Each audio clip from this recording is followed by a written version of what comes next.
बिस्मिल्लाहिर्रहमानिर्रहीम। अस्सलाम वालेकुम दोस्तों, बहनों, भाइयों, बुजुर्गों। आज के हम इस रोशन ख्याली इस्लामी मालूमाती और तालीमी वीडियो में सिरातुल जन्नान से माखूज तफसीर सूरह अल-माइदा आयत नंबर 107 को बयान कर रहे हैं।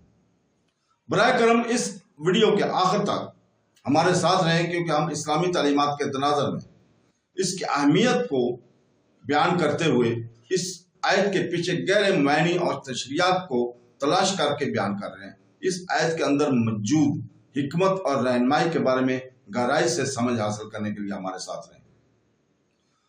इसका तर्जमा, इस आयत का तर्जमा 107 सूरह अल-माइदा का तर्जमा सुबह उर्दू और इंग्लिश तर्जमे के साथ हम नशर कर चुके हैं।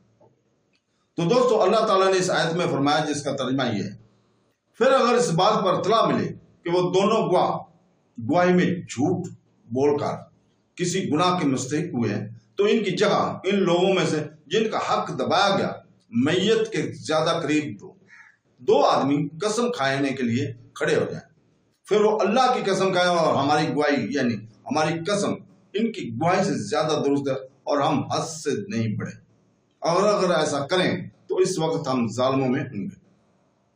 वसीयत के गवाहों का झूठा साबित हो जाने, जैसा कि यहाँ तमीम और अदी का झूठ साबित हुआ कि प्याला मक्का मुअज़्ज़मा में पकड़ा गया, तो इस सूरत में हुक्म यह है कि मैयत के वारसों में से दो आदमी कसम खा कर कहें कि ये दोनों अमीन झूठे हैं। हमारी गवाही यानी कसम इन दोनों की गवाही से ज्यादा दुरुस्त है और हम हद से नहीं बढ़े। अगर हम ऐसा करेंगे तो इस वक्त हम जालिमों में होंगे। चुनाचे बदील के वाक़े में जब इनकी दोनों हमराहियों की ख़यानत ज़ाहिर हुई, तो बदील के वर्सा में से दो शख्स खड़े हुए और उन्होंने कसम खाई कि ये जाम हमारे मुअर्रिस का है और हमारी गवाही इन दोनों की गवाही से ज्यादा ठीक है।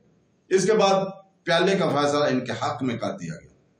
तो दोस्तों, अल्लाह ताला से दुआ है कि वो हमें कुरान पढ़ने, उसकी तफसीर पढ़ने और उसके ऊपर अमल करने की तौफीक अता फरमाए।